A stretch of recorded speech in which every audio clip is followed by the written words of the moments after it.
भाई सबको नमस्कार, राम राम। अगर हरियाणा सीईटी का एग्जाम क्लियर करना है तो आपको कुछ विशेष बातों का ध्यान रखना पड़ेगा, जो हम इस वीडियो में आज डिस्कस करने वाले हैं। कौन सी वो बातें हैं। हर वो बच्चा जो तैयारी करता है उसके दिमाग में कुछ डाउट होते हैं। सबसे पहला डाउट ये होता है कि सर जी बुक्स कौन सी पढ़नी है, जिसके बारे में पहले भी आपको डिटेल में बता चुका हूं। इस वीडियो में भी आपको मैं उस वीडियो का रेफरेंस दे दूंगा, आप जाके वो वीडियो देख सकते हैं।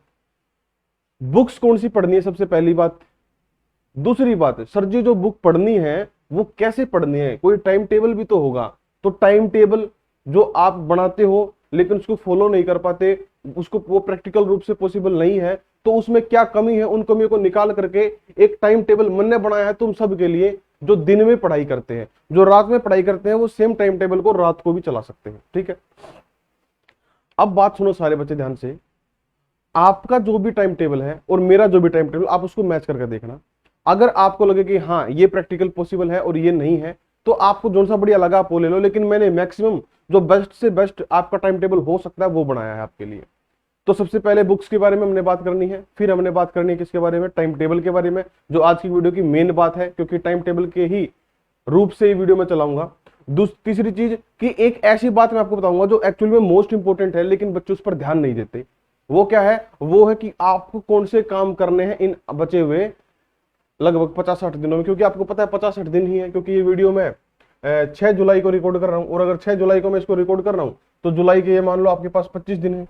जुलाई के कितने दिन है आपके पास, 25 दिन है जुलाई के। और जुलाई के अगर 25 दिन है तो ये मान लो अगस्त के अपने पास 31 दिन है। और ऐसा हो सकता है कि अगस्त के एंड में एग्जाम हो जाए, अगस्त के आखिरी हफ्ते में एग्जाम हो जाए, वरना सितंबर में तो होगा ही होगा। तो हम सितंबर को नहीं ले रहे, हम सिर्फ ये दिन ले रहे हैं। हम ये दिन ले रहे हैं, अगर हम ध्यान से देखें तो ये 56 है, 56 दिन बैठते हैं। मतलब अपना एग्जाम जब तक होगा, जब तक के 56 दिन है अपने पास। और 56 दिन में से अगर 6 दिन में काट भी दूं तो अपने पास 50 दिन तो निगर है, कति के भाई 50 दिन तो हैं। क्योंकि 6 दिन काट दो, एक आध दिन तुम छुट्टी मार ली, एक आध दिन थोड़ा पढ़ना जी नहीं कराया, हालांकि ऐसा नहीं होगा। तुम बहुत ही प्रभावी और बढ़िया बच्चे हो, एक भी दिन तुम छोड़ोगे नहीं मेरे को पता है, फिर भी हम 50 दिन मान लेते हैं। और 50 दिन में लगभग 10 घंटे का हम प्लान बनाएंगे। 50 दिन में लगभग 10 घंटे का अपना प्लान होगा। और अगर हम एस्टिमेट लगावा तो ये 500 घंटे की इफेक्टिव स्टडी है। 500 घंटे की इफेक्टिव स्टडी। देखो, दो शब्द आप हमेशा देखते हो, एक तो आप देखते हो स्टडी, दो शब्द आप हमेशा देखते हो, एक तो आप देखते हो स्टडी और दूसरा शब्द आप देखते हो इफेक्टिव स्टडी। इन दोनों में जिस बच्चे ने अंतर समझा, यकीन माना, इन दो चीजों में, इन दो शब्दों में जिस बच्चे ने अंतर समझ लिया, आज वो बच्चा नौकरी पर है। चाहे किसी भी नौकरी पर है, आज वो बच्चा सरकारी नौकरी पर है। और मैंने आपको बताया था हमेशा से, बहुत सारे बच्चों का ड्रीम होता है कि मैं ये नौकरी नहीं करूंगा, मैं वो नौकरी करूंगा, मैं बस वही नौकरी करूंगा। तो देखो, मेरा पर्सनल ओपिनियन ये है कि एक बार कहीं पर सरकारी महकमे में पांव फंस जावे, एक बार पांव फंसाना जरूरी है, उसके बाद आप नौकरी बदल लो। एक बार किसी ना किसी नौकरी को पकड़ लो, चाहे वो डी ग्रुप की ही क्यों ना हो। नौकरी पकड़ने के बाद आपके पास एक सेफ गार्ड आ जाता है, उसके बाद आप फाइनेंशियली फ्री हो जाओगे और फिर कुछ भी कर सकते हो आगे। तो आप कभी भी ये मत सोचो कि इसका तो मैं फॉर्म में को नहीं भरूं, ये तो मेरी प्रतिष्ठा के खिलाफ है। आपकी प्रतिष्ठा को कोई नहीं जानता, याद रखना। नौकरी करनी है, सबसे पहला अपना उद्देश्य होना चाहिए। ये डी ग्रुप सी ग्रुप कोई मैटर नहीं करता। अगर कोई नहीं सोचा कि मैं डी ग्रुप में लगूंगा, पड़ोसी मजाक उड़ाओगे, ऐसा कुछ नहीं है। पड़ोसिया तक पूछ लियो, डी ग्रुप में लगेगा, फटदनिया भर देंगे। हर एक नौकरी की हरियाणा में वैल्यू है। हरियाणा में बेरोजगारी चरम सीमा पर है। अगर अखबार पढ़ते हो तो आपको पता होगा, पिछले महीने भी हरियाणा में जो बेरोजगारी का लेवल बढ़ा है वो सभी राज्यों से बढ़ा है, और हरियाणा अग्रणी है बेरोजगारी में। क्यों अग्रणी है, उसके पीछे एक कारक ये भी है कि आप ये सोचते हो कि मैं तो बड़ी नौकरी लगूंगा, छोटी नौकरी तो मेरे बस की मेरी प्रतिष्ठा के खिलाफ है। जो भी नौकरी आपको मिले उसको करो। तो दूसरी बात, यहां पर स्टडी और इफेक्टिव स्टडी में क्या फर्क होता है। देखो, एक बच्चा जो स्टडी करता है दिन में 10 घंटे, एक बच्चा जो स्टडी करता है दिन में 10 घंटे, वेरी गुड सर जी, दोनों के दोनों 10 घंटे स्टडी करते हैं। और मैं ये मानता हूं कि 10 घंटे की स्टडी में 10 के 10 घंटों का पढ़ा हुआ किसी बच्चे को याद नहीं रह सकता। किसी को भी याद नहीं, जो कितना भी तेज हो, इफेक्टिव करे या नॉर्मल स्टडी करे, याद नहीं रह सकता। हाँ, ये मैं कह सकता हूं कि ऐसा बच्चा जो केवल स्टडी कर रहा है, वो इसका ज्यादा से ज्यादा 20 से 30% याद रख पाएगा, ज्यादा से ज्यादा। 15 हो जाओ वो घनी बड़ी बात को नहीं। लेकिन जो इफेक्टिव स्टडी करेगा, वो बच्चा इस 10 घंटे की पढ़ाई का 50% तक याद रख सकता है। और याद रखना, आपकी पढ़ाई का 50% अगर आउटपुट आप ले पा रहे हो तो आप बिल्कुल सही रास्ते पर हो। आप बिल्कुल सही रास्ते। बहुत सारे बच्चे क्या करते हैं, सुबह बैठ जाते हैं किताब लेके और 3 घंटे बाद गर्दन ऊपर उठाते हैं, 3 घंटे तक लगातार पढ़ते हैं लगातार। और 3 घंटे तक पढ़ने के बाद जब वो लास्ट वाले पेज पर होते हैं, उनसे कोई पूछ ले कि बताओ पहले पेज पर ये बात थी, इसका क्या मतलब था, साफ गोल। उसको बोलते हैं स्टडी, उसको बोलते हैं स्टडी। कि आप पढ़ रहे हो, आप चीजें ग्रैब कर रहे हो, दिमाग को उसको पचाने का समय नहीं दे रहे।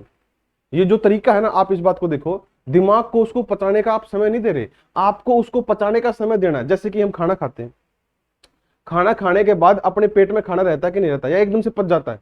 वही चीज है, अपना जो पेट है ये खाने को पचाने के लिए है, और जो दिमाग है ये इंफॉर्मेशन को पचाने के लिए है। तो अगर आपको इंफॉर्मेशन को पचाना है तो इंफॉर्मेशन को दिमाग में थोड़ी देर रखना पड़ेगा। ऐसा नहीं है दिमाग में इंफॉर्मेशन है और ऊपर से इंफॉर्मेशन डाले जा रहे हो, निकलनी शुरू हो जाएगी इंफॉर्मेशन। अगर खाना खा रखा तो दोबारा खाना खाओगे तो दिक्कत हो जाएगी। तो वही बात है कि अगर आप लगातार पढ़ रहे हो और आप 3 घंटे 4 घंटे गर्दन उठा के ही नहीं देख रहे, तो आप गलत कर रहे हो। आप कभी भी इफेक्टिव स्टडी के क्राइटेरिया में आ ही नहीं सकते। इफेक्टिव स्टडी क्राइटेरिया का एक रूल होता है, अभी आपको आगे बताएंगे, तो आगे डिस्कस करते हैं इस वीडियो में। सबसे पहली बात, बुक्स। तो बुक्स के लिए मैंने एक वीडियो बनाई थी, आपको ऊपर आई बटन में भी लिंक मिल जाएगा और आपको फोटो भी दिख रहा होगा कि जो वीडियो मैंने बनाई थी वो वीडियो का थंबनेल कैसा है, और डिस्क्रिप्शन में भी लिंक है, आप जाकर क्लिक करके इस वीडियो को देख सकते हो। क्योंकि एक्स्ट्रा टाइम वेस्ट करने का कोई फायदा नहीं है। बुक्स के ऊपर स्पेशल मैंने वीडियो बना रखी है। जिस भी सब्जेक्ट के लिए आपको बुक्स चाहिए या कोई यूट्यूब चैनल फॉलो करना है, वो सारी सौदे मैंने यहाँ पर बता रखे, आप देख सकते हो। मेन बात है आज के वीडियो का, जो अपना मेन टॉपिक है वो है टाइम टेबल, और फिर मोस्ट इंपोर्टेंट पार्ट वो है अपना काम, कि हम कौन सा काम करेंगे कौन सा नहीं करेंगे।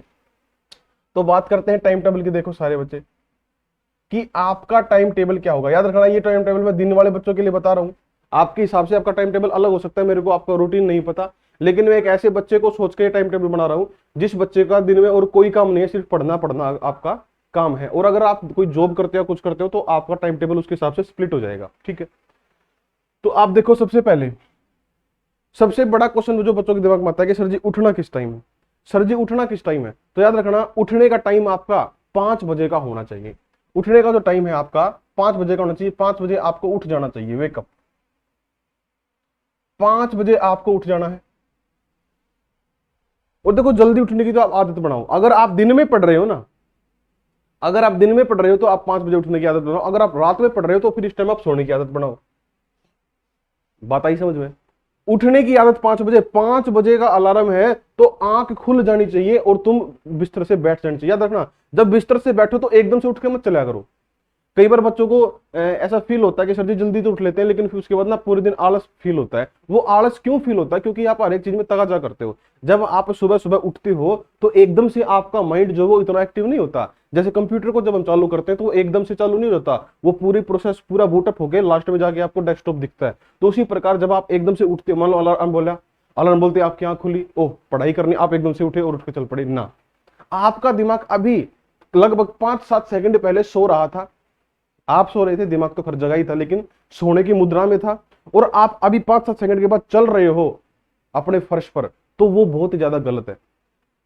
अलार्म बोला, आंख खुली, बैठ जाओ बिस्तर के ऊपर, बैठ जाओ और कम से कम भी 2 से 3 मिनट बैठे रहो आराम से, आंख खोल कर बैठे रहो, ठीक है। अपनी गर्दन हिलाओ, थोड़ा सा रिफ्रेश करो अपने आप को वहीं पर बैठे बैठे, और कुछ नहीं करना। और 5-7 मिनट के बाद आप देखोगे कि आपका दिमाग एक्टिव हो चुका है। जब आपका दिमाग एक्टिव हो जाए तो उसके बाद फिर आपकी जो दैनिक काम है वो उनमें आप लग जाओ। तो 5 बजे आपको उठना है। उठने का तरीका मैंने आपको बता दिया, एकदम से नहीं उठना, 4-5 मिनट आपको बैठे रहना है अपने बिस्तर पर। उसके बाद जैसे ही आप उठते हो, उठने के बाद 5 से लेकर 5:30 तक आपने फ्रेश होना है, घूम के आना है, जो भी करना है आप कर सकते हो 5:30 बजे तक, ठीक है।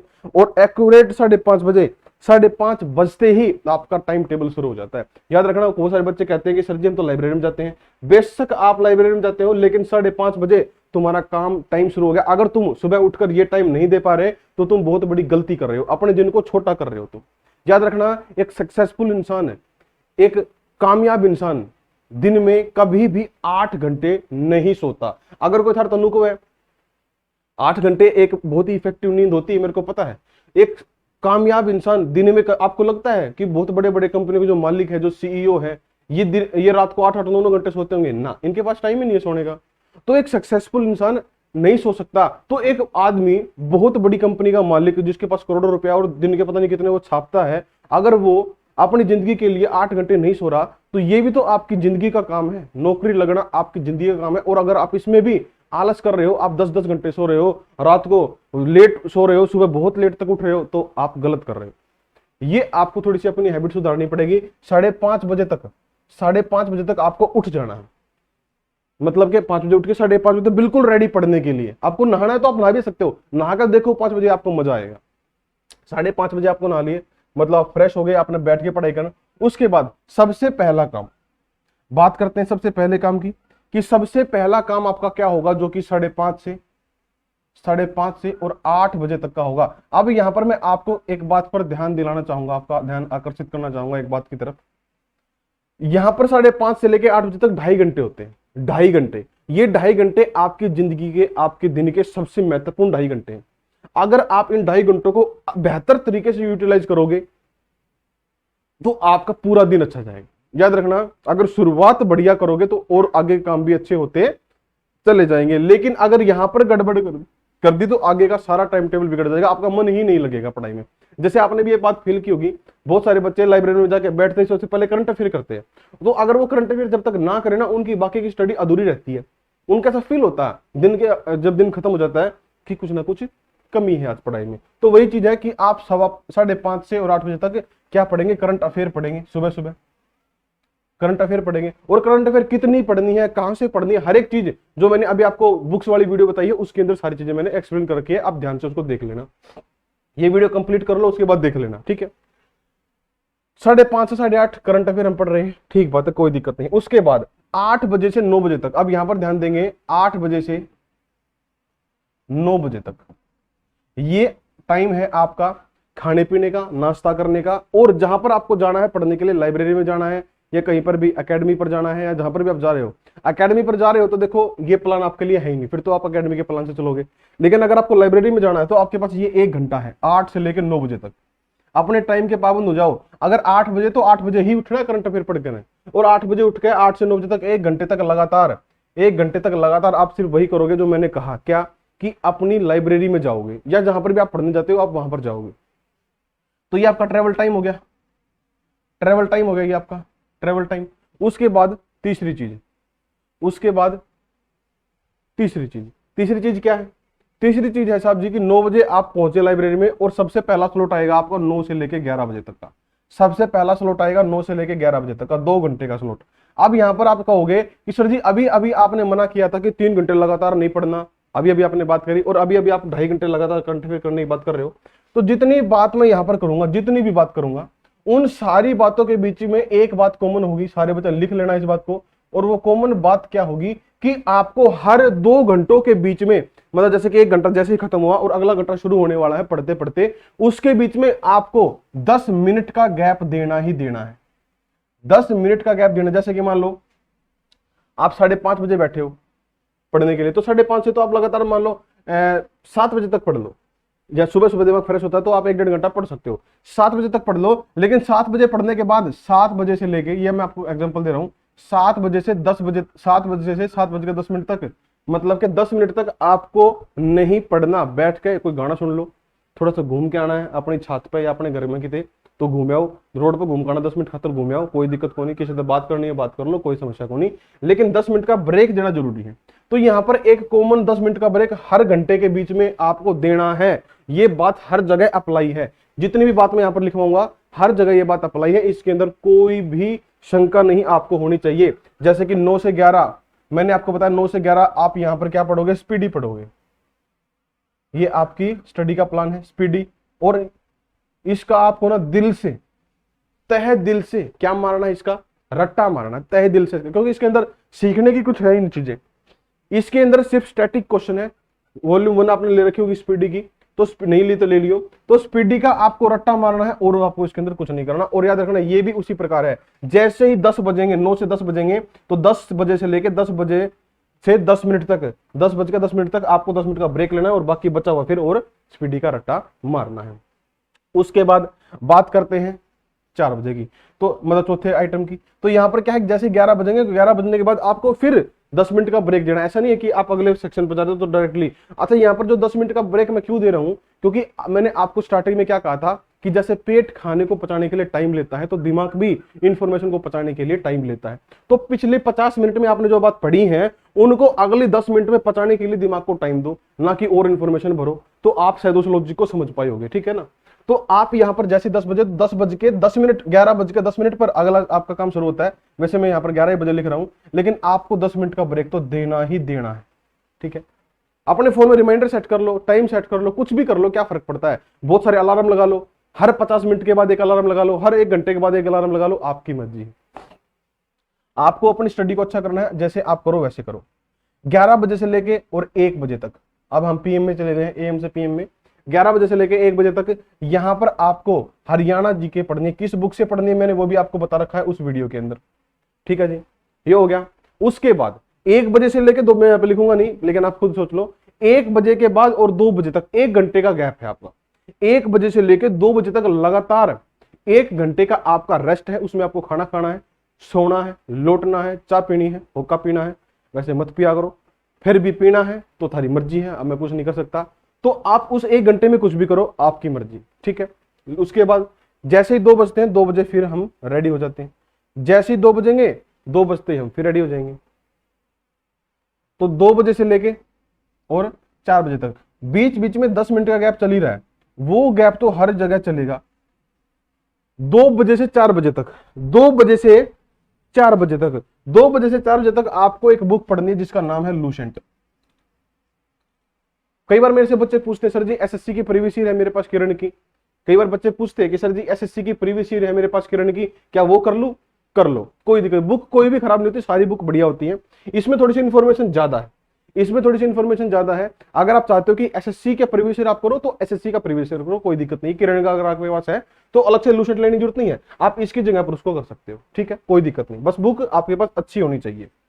अगर बात करें इससे आगे, अगर बात करें इससे आगे, तो 4 बजे से लेके और 6 बजे तक, 4 बजे से लेके और 6 बजे तक। अब यहां पर ना बहुत सारे बच्चे पूछेंगे कि सर जी आपने कहीं पर साइंस नहीं लिखा, आपने कहीं पर कंप्यूटर नहीं लिखा। तो याद रखना, साइंस और कंप्यूटर जो है, साइंस और कंप्यूटर जो है, और कई बार बच्चे पूरी वीडियो देखने के बाद भी कमेंट करते सर जी साइंस कंप्यूटर नहीं बताया। अभी बता रहा हूं तो आप वीडियो को ध्यान से देख नहीं रहे। तो साइंस और कंप्यूटर याद रखना, जब आप स्पीडी कर रहे होगे, जब आप स्पीडी कर रहे होगे तो उस टाइम पर आप साइंस का भी रिवीजन कर रहे होगे और आप कंप्यूटर का भी रिवीजन कर रहे होगे मेरे हिसाब से। तो जब आप लूसेंट कर रहे होगे उस टाइम पर आप साइंस भी पढ़ रहे होगे, उस टाइम पर आप कंप्यूटर भी पढ़ रहे होगे। यहां पर मैं आपको ये नहीं कह रहा कि लूसेंट में आपने फलाना पोर्शन पढ़ना है ना। मेरा कहने का मतलब ये, आप जो भी पढ़ रहे हो लूसेंट से इस टाइम स्लॉट में आपको पढ़ना है। स्पीडी जो आप पढ़ रहे हो वो आपको इस टाइम स्लॉट में पढ़ना है। ठीक है। उसके बाद 4 से 6 बजे तक आपको हिंदी या इंग्लिश में से क्या करना है, आपकी मर्जी। दोनों चीजें करनी है। देखो, अगर आपको दोनों चीजें पढ़नी है, हिंदी भी और इंग्लिश भी, तो 2 घंटे दिए आपको, 1 घंटा हिंदी, 1 घंटा इंग्लिश। अगर आपको लगता है कि मैं इंग्लिश नहीं कर पाऊं, मैंने आपको कहा था कि जिस बच्चे को इंग्लिश ना आए तो शक्तिमान बढ़ने की जरूरत नहीं है, छोड़ दियो। इंग्लिश नहीं आती तो केवल हिंदी पढ़ो, 2 घंटे लगातार पढ़ो हिंदी। ठीक है। क्योंकि अगर इंग्लिश नहीं आती तो एटलीस्ट इतना कंफर्म करो कि हिंदी का क्वेश्चन गलत नहीं हो जाए। अगर आपको इंग्लिश भी नहीं आती और हिंदी का प्रश्न भी गलत करके आए हो, फिर गलत है। अगर 5 क्वेश्चन है हिंदी के तो 5 के 5 ठीक होने चाहिए, ये तैयारी आपकी हो। और अगर आपको हिंदी और इंग्लिश दोनों आते हैं तो 5 के 5 हिंदी के और 5 के 5 इंग्लिश के आपके ठीक होने चाहिए। अगर आती है तो फिर ये सिचुएशन होनी चाहिए। तो यहां पर आप देख लेना अपने हिसाब से, अगर इंग्लिश नहीं आती तो 2 घंटे लगातार हिंदी पढ़ेंगे, अगर इंग्लिश आती है तो हिंदी भी और इंग्लिश भी 1-1 घंटा हम पढ़ लेंगे। ठीक है जी। उसके बाद यहां पर मैं आपको एक छोटा सा और छोटी सी यहां पर एक टाइम स्लॉट थोड़ा सा काटना है आपने, लगभग आधे घंटे का। इस बीच में 6 से 6:30 निकाल लो। अगर आपके पास, अगर आप 6 बजे के बाद तक भी लाइब्रेरी में बैठते हो, मैक्सिमम बच्चे 6 बजे उठकर चले जाते हैं लाइब्रेरी में से। अगर आप 7 बजे तक बैठते हो तो आपको एक और मैं यहाँ पर हिंट दूंगा। और अगर आप नहीं बैठते तो आप इसी टाइम टेबल के अंदर एक आधा पौना घंटे का स्लॉट अपना निकालना। उस स्लॉट में आपने क्या करना मैं आपको बताऊंगा। उस स्लॉट में आपने क्या करना मैं आपको बताऊंगा। सबसे पहले मैं आपको बता दूं कि आपको और जो बचे सब्जेक्ट है वो कब करने हैं। देखो,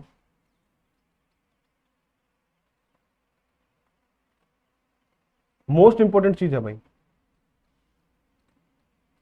आप सारी चीजें पढ़ के अपने घर चले गए, अपने घर चले गए तो आपको, आपने नोटिस किया कि कुछ चीजें ऐसी हैं सर जी जो हमने छोड़ दी। जैसे कि हमने एक चीज छोड़ दी मैथ, हमने एक चीज छोड़ दी मैथ।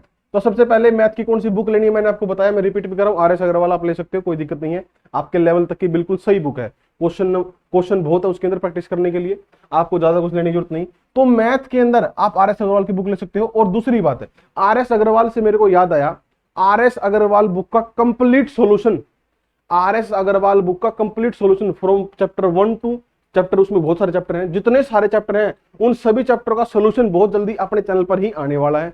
फिलहाल अपने चैनल पर क्या चल रहा है, रात को 9 बजे लाइव क्लास चलती है। आपने ही चैनल पर, मिशन एग्जाम चैनल पर रात को 9 बजे लाइव क्लास चलती है, और उस लाइव क्लास में मैं खुद आपको मैथ पढ़ाता हूं।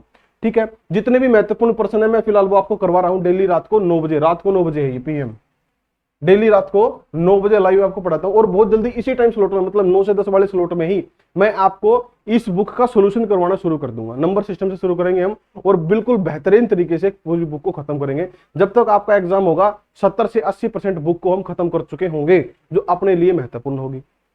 ठीक है जी, तो ये बात है मैथ की, ये बात है मैथ की। तो आप अब तक जो मैंने आपको बताया नहीं मैथ के बारे में, तो आप मैथ के लिए रात को 9 बजे 9 से 10 अगर आप लाइव क्लास देखना चाहते हो तो लाइव क्लास देखो। उसके अंदर मैं आपकी जितनी प्रैक्टिस होनी चाहिए 1 घंटे के अंदर वो करवा देता हूं, सारे कंसेप्ट सिखा देता हूं, जो आपके एग्जाम के लिए बिल्कुल एक्यूरेट क्वेश्चन है वो आपको करा देता हूं। ठीक है, उसके बाद में अगर फिर भी आपको लगता है कि नहीं सर हम खुद से पढ़ेंगे, तो मैंने बुक आपको बता दिया 9 से 10 बजे तक 1 घंटा आप मैथ दे दो, या 2 घंटे आपको देने दो, आप 2 घंटे दे सकते हो। अगर मेरे साथ पढ़ रहे हो तो 1 ही घंटा बहुत है, आप खुद से पढ़ रहे हो तो आप 1 घंटे से ज्यादा भी दे सकते हो। हाँ, लेकिन मैं ये कहता हूं कि 9 से 10 तो बजेंगे अपने 10 तो बजेंगे ही बजेंगे। मैं कहता हूं मैक्सिमम 11 बजे तक, मैक्सिमम 11 बजे तक आपको सो जाना है, क्योंकि कम से कम 6 घंटे की नींद तो फिर भी जरूरी है। सुबह 5 बजे फिर उठना है, तो 11 बजे तक मैक्सिमम आपको सो जाना है। अगर आपको किसी मित्र से, महिला मित्र से बात करनी है तो बहुत ही सावधानी से, और अभी मैं आपको उसके बारे में भी डिस्कस करूंगा। तो ये सारी चीजें क्या है, ये सारी चीजें हैं अपने टाइम टेबल के बारे में, कि क्या होगा अपना टाइम टेबल। अब टाइम टेबल जब हमने देख लिया, तो आप उसके बाद देखो टाइम टेबल के बाद में, यार टाइम टेबल के बाद में आप देखो, मैंने लिखा था कि एक कुछ काम है जो आपको करने हैं और कुछ काम है जो आपको नहीं करने। तो यहां पर ये मोस्ट इंपोर्टेंट चीज है जो आपको देखनी है कि कुछ काम है और कुछ काम नहीं है, वो क्या है।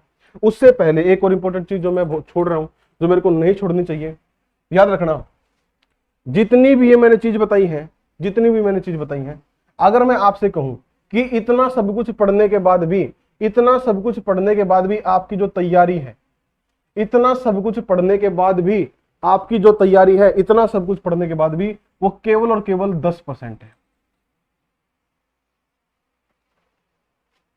पूरा दिन पढ़ने के बाद सर, बिल्कुल पूरा दिन पढ़ने के बाद आपकी तैयारी केवल और केवल 10% है। मैंने आपको वीडियो की स्टार्टिंग में इंट्रोड्यूस करा दिया था इफेक्टिव स्टडी से। तो इफेक्टिव स्टडी से मेरा मतलब है ऐसी स्टडी जो आपके दिमाग में रिटेन रहे, एग्जाम में आप क्वेश्चन देख के याद कर पाओ कि क्या पढ़ा था। अगर क्वेश्चन को देख के ऐसा लग रहा है कि पढ़ा तो था पता नहीं क्या था, पढ़ा तो था लेकिन पता नहीं क्या था, इसका मतलब पढ़ा था लेकिन रिवीजन नहीं हुई। मैंने एक शब्द यहां पर बोला, रिवीजन, रिवीजन। तो याद रखना सारे बच्चे, 100 में से 95 बच्चे ये काम नहीं करते, इसलिए 100 में से केवल 5 बच्चे ही सिलेक्ट होते हैं, और वो 5 बच्चे वही हैं जो रिवीजन कर रहे हैं। ये सच्चाई है, ये मार्केट की सच्चाई है। अगर आपको पास होना है जिंदगी में तो रिवीजन मस्ट है, रिवीजन जरूरी है। और इसमें चाहे कुछ कटौती हो जाए, इसमें कटौती नहीं होनी चाहिए, क्योंकि 10% तैयारी अगर ये है तो 90% तैयारी ये है।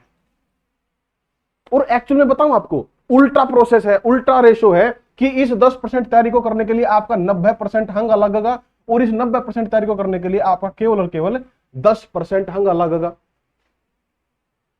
मतलब कि आप देखो, एक्चुअल में जो चीज आपको सिलेक्शन दिला रही है उसके लिए आपको केवल 10% ही एनर्जी अपनी लगानी है। कब लगानी है देखो, तो रिवीजन आपकी 2 स्टेज में होगी, आपकी रिवीजन केवल 2 स्टेज में होगी। तीसरी स्टेज में आपको रिवीजन करने की जरूरत ही नहीं है। देखो 2 स्टेज कौन सी है, देखो एग्जाम से पहले तो बच्चे सारी चीजें 2 बार से पढ़ते ही पढ़ते हैं, लेकिन जब आप पढ़ रहे हो उस टाइम पर रिवीजन कैसे करना वो देखो। पहला जो रिवीजन होगा वो आपका डेली बेसिस रिवीजन होगा, डेली बेसिस। याद रखना, अगर आप इन चीजों को अप्लाई कर पाए ना तो मेरे से लिखवा के ले लो, आपका सिलेक्शन खुद HSSC भी नहीं रोक सकती चाहकर। डेली बेसिस पर मतलब कि आपने पूरा दिन पढ़ी, पूरे दिन चीजें पढ़ी, और इस लास्ट के जो मैंने कहा था ना, एक 40-45 मिनट निकाल लेना इस लास्ट के स्लॉट में। हाँ, इस लास्ट के स्लॉट में, इस लास्ट वाले स्लॉट में आपको केवल और केवल आधा घंटा या 40 मिनट देने हैं ये देखने के लिए कि पूरे दिन मैंने क्या पढ़ा, पूरे दिन मैंने क्या पढ़ा। पूरे दिन आपने जितनी चीजें पढ़ी हैं एक बार नजरों के सामने से निकल जानी चाहिए दोबारा से। आप पाओगे सोते टाइम, जब आप सोओगे तो आप पाओगे पूरे दिन में जितनी चीजें आपने पढ़ी सारी आपको याद है। ये खूबसूरती है इस चीज की, डेली रिवीजन की खूबसूरती है। बहुत सारे बच्चे करते हैं, बहुत सारे बच्चे नहीं करते, पता होते हुए भी नहीं करते। तो अगर नहीं पता तो मजबूरी है आपकी, बता दिया मैंने, अब भी नहीं करोगे तो फिर आपकी कमी है, और यही आपके सिलेक्शन ना होने का कारण भी बन सकती है। पहली स्टेज डेली बेसिस रिवीजन। अगर आप 6 बजे अपना टाइम टेबल खत्म कर रहे हो तो इसको 5:30 बजे खत्म कर दो, लास्ट का आधा घंटा रिवीजन बैठा दो तेजी से, केवल 10% एनर्जी लगेगी आपकी। उसके बाद सेकंड रिवीजन, ये है संडे रिवीजन, इसको बोलते हैं संडे रिवीजन। मैक्सिमम बच्चे संडे को छुट्टी करते हैं, अपने घर पे रहते हैं। देखो 2 महीने सब कुछ भूल जाओ, मेरे को पता है सारे प्लान आपके संडे को बनते हैं। किसी से मिलने जाना है, किसी को लेकर जाना है, मामा का जाना है, फूफा का जाना है, पड़ोसी का जाना है, उनके घर में जाना है, उनके घर में जाना, छोड़ दो 2 महीने सब में छोड़ दो। संडे को जितना आपने पिछले पूरे हफ्ते में पढ़ा, जितना आपने पिछले पूरे 6 दिनों में पढ़ा, संडे को नया कुछ मत पढ़ो, संडे को नया कुछ भी मत पढ़ो। संडे को केवल और केवल पिछले 6 दिनों का जबरदस्त रिवीजन कर दो। कैसा? जबरदस्त रिवीजन। आप पाओगे कि जब आप रिवीजन करके उठोगे तो आप देखोगे यार इतनी जबरदस्त तैयारी है मेरी, एक एक चीज आपकी टिप्स पर होगी। क्यों? एक तो आप डेली रिवीजन करते आ रहे हो, और जब संडे को जब रिवीजन करोगे तो सारी चीजों को एक बार फिर से पढ़ोगे तो आप पाओगे कि एक चीजों को आप एक हफ्ते में 3 बार पढ़ चुके होगे। एक ही चीज को एक ही हफ्ते में 3 बार पढ़ना मेरे हिसाब से इससे ज्यादा अच्छा कुछ नहीं होता। जिस दिन आपने चीजें पढ़ी, शाम को आधा घंटा पौना घंटा लगा दिया पूरी रिवीजन में, चीजें कवर हो गई दोबारा से, रात को सोओगे तो दिमाग में याद रहेंगी। पूरे हफ्ते के बाद जब संडे रिवीजन होगा और संडे की रात को जब सोओगे ना, उतनी संतुष्टि तुम्हें जिंदगी में कभी नहीं मिली होगी जितनी संतुष्टि तुम्हें अब मिलेगी। इसको बोलते हैं इफेक्टिव स्टडी। और अगर पूरे दिन लगे रहे गधों की तरह, संडे को छुट्टी में सो गए आराम से घर पे, कुछ नहीं किया, अगले दिन सोमवार को जब उठोगे तो पूरा पिछला हफ्ता साफ, कुछ नहीं याद तुम्हें। छोटी मोटे को 10-20% डाटा याद है जो किसी काम का नहीं। बात समझ रहे हो? तो ये जो इफेक्टिव स्टडी है इसको आप एक बार अप्लाई करके देखो अपने जीवन में, ठीक है। अब देखो काम कौन से करने, कौन से नहीं करने। सबसे पहला काम जो आपको छोड़ देना है, मैं स्पेशली लिख रहा हूं गर्लफ्रेंड और बॉयफ्रेंड। मतलब गर्लफ्रेंड बॉयफ्रेंड नहीं छोड़ना, ये तो आपके जीवन का आधार है, इसके बिना तो जिंदगी है ही नहीं, मर जाओगे तुम। तो गर्लफ्रेंड और बॉयफ्रेंड जो है इनको नहीं छोड़ना, आपने इनसे थोड़ा सा कट करना है, थोड़ा सा कट कर दो। आपको मैंने टाइम दे रखा है ना, दिन में 1 बजे से 2 बजे के बीच में आपके पास पूरा टाइम है, उसमें आप कुछ भी करो कोई फर्क नहीं पड़ता। लगातार 1 घंटे बात करो, आधा घंटा बात करो, 10 मिनट बात करो, आपका काम है। लेकिन पढ़ाई के शेड्यूल के अंदर उसको स्पेशली बोल दो अपने महिला मित्र को या पुरुष मित्र को कि मेरे पास इस शेड्यूल, इसका फोटो खींचकर व्हाट्सएप पे भेज दियो, इस शेड्यूल के बीच में मेरे पास फोन नहीं आ जाना चाहिए। अगर फोन आ गया तो एक ब्लॉक का ऑप्शन भी होता है, ठीक है। रात को 11 बजे के बाद मैं बात नहीं कर सकता या नहीं कर सकती, ये जरूरी चीज। तो याद रखना आपके सक्सेस में, जब आप सक्सेस हो जाओगे, तो सारे कहेंगे देख एक मैंने मेरा था पास होगा, घर के लोग ये तो सारी पढ़े जाया करता, हमने तो मेरा था पास होगा, सारे क्या कहोगे हमने मेरा था पास होगा, जब आप सक्सेस हो जाओगे। और अगर आप फेल होते हो, देखो मैं आपको सिर्फ सपने नहीं दिखा रहा, मैं आपको कहता हूं कि सच्चाई जिंदगी की जान लो, फेल होना भी सक्सेस का ही एक पार्ट है। अगर आप फेल होते हो तो लोगों के पास केवल, खासकर आपके दोस्तों के पास जिनको पता है, उनके पास केवल और केवल एक पॉइंट है, मैंने तो पहले ही मना किया था, मैं तो कह रहा था इसके साथ मत घूमो, सारी ना बात करे जाया करता, लव यू रखा करता। आपकी मेहनत कोई नहीं देखता। सक्सेस हो जाओगे, आपकी सक्सेस को देखेंगे, आपकी मेहनत कोई नहीं देखता। फेल हो जाओगे, ऐसे पॉइंट उठकर आते हैं और फिर जो बेइज्जती होती है वो चरम सीमा पर जाती है। तो उस चरम सीमा वाली बेइज्जती से बचने के लिए पहले ही कट मार दो। दूसरी और सबसे महत्वपूर्ण चीज, आजकल बहुत ही तगड़ा ट्रेंड है भाई इंस्टा का, और इंस्टा पर भी एक चीज है रील। कभी भी भूल के भी गलती से भी रील मत देख लेना, या फिर यूट्यूब पर शॉर्ट्स आते हैं, कभी भी मत देखना। हाँ, अगर आपके शॉर्ट्स अगर आपके शॉर्ट, हालांकि ना शॉर्ट्स और रील्स देखो ही मत, चाहे कितने मोटिवेशनल हो, इनको मत देखो, क्योंकि इससे आपका दिमाग खराब होता है। कैसे खराब होता है आप देखो, आदमी के अंदर एक पेशेंस लेवल होता है, आदमी के अंदर एक पेशेंस लेवल होता है, और वो पेशेंस लेवल ये खत्म कर देती हैं। कैसे करती हैं? हर 10 सेकंड, हर 15 सेकंड के बाद एक नई वीडियो, खुद ब खुद नई वीडियो आ जाती है, आपको ढूंढने की जरूरत ही नहीं पड़ती। तो जब खुद ब खुद नई वीडियो आ रही है, आपका पेशेंस लेवल कहां गया? खत्म हो गया। और अगर 15-20 सेकंड के बाद नई वीडियो ना आए तो आपका दिमाग फटने को हो जाएगा, अरे नई वीडियो क्यों नहीं आई अब तक। तो ये इनकी बहुत बड़ी स्ट्रेटजी है कि आपको आपका पेशेंस लेवल खत्म कर देना, और आप यूट्यूब पर जो एक्चुअल कंटेंट है उसको ना देखकर इन चीजों को देखोगे। इसलिए आपको मैं पहले कह रहा हूं, इन चीजों को छोड़ दो। इनको अपना दिमाग फ्रेश करने के लिए भी नहीं देखना, ये ध्यान रखना। कोई बच्चे सोचते हैं कि सर जी हम तो दिमाग फ्रेश करने के लिए देखते हैं, सर जी जो बीच में 1 से 2 अपने टाइम दिया उसमें देख ले। नहीं देखना, दिमाग फ्रेश करने के लिए नहीं है, दिमाग को केवल और केवल खराब करने के लिए है। ठीक है, अगर दिमाग फ्रेश करने के लिए 1 से 2 बजे वाले स्लॉट में आपने कुछ देखना है तो कोई मोटिवेशनल वीडियो देखो, यूट्यूब पर सर्च करो, कोई स्ट्रेटजी वीडियो देखो, यूट्यूब पर सर्च करो, कोई बढ़िया बात देखो जो आपकी स्टडी से डायरेक्ट प्रोपोर्शनल हो। ठीक है, तो ये सारी चीजें, तो यह थी अपनी आज की पूरी वीडियो, जिसके अंदर मैंने कोशिश की आपको सारी चीजें बताने की। बताते बताते मेरे पसीने भी आ गए। तो यार रणनीति थी, कैसी लगी आपको? लाइक जरूर करियो सारे वाला, ठीक है, लाइक करियो और शेयर करियो सभी बच्चों के पास। बेस्ट ऑफ लक आपके एग्जाम के लिए, और तैयारी है बैठा दो। जिंदगी में इससे ऊपर समय कभी नहीं आएगा, पूरी जिंदगी मेहनत करनी है, लेकिन ये 2 महीने ऐसे हैं जो आपकी पूरी जिंदगी की मेहनत को पलट सकते हैं। अगर 2 महीने खींचकर काम कर लिया तो पूरी जिंदगी बैठे बैठे काम करना, नहीं तो पूरी जिंदगी मजदूरी तो फिर है ही, प्राइवेट नौकरी तो मजदूरी है, मैं तो ये कहता हूं। तो वीडियो अगर बढ़िया लगे तो लाइक करियो, शेयर करियो, और अपने चैनल को सब्सक्राइब कर दियो अगर सब्सक्राइब नहीं करा हो तो। हम मैथ पढ़ते हैं इस चैनल के ऊपर बहुत ही जबरदस्त तरीके से, क्योंकि अपना जो चैनल है मैथ विद मुकेश नाम था इसका, पहले हम स्पेशल मैथ ही पढ़ते थे। तो मैं आपको शुरू से ही मैथ पढ़ाता हूं, मेरा नाम मुकेश ही है, मैं आपको शुरू से ही मैथ पढ़ाता हूं। तो अगर आपको मैथ पढ़ना है, हरियाणा जीके पढ़नी है, हरियाणा जीके के लिए रवि सर भी है अपने चैनल के ऊपर, रवि सर भी हरियाणा जीके पढ़ाते हैं, आप प्ले लिस्ट जाकर देख सकते हो। तो हरियाणा जीके और मैथ के लिए तो आपको कहीं जाने की जरूरत है नहीं, बाकी सब्जेक्ट आप अपने हिसाब से देख सकते हो। हाँ, जो कौन सी बुक पढ़नी है वो जो वीडियो मैंने बताई थी वो आप देख लेना सारे बच्चे, ठीक है। तो लाइव क्लास में 9 बजे फिर मिलते हैं, या किसी और वीडियो में दोबारा मिलेंगे, तब तक के लिए धन्यवाद।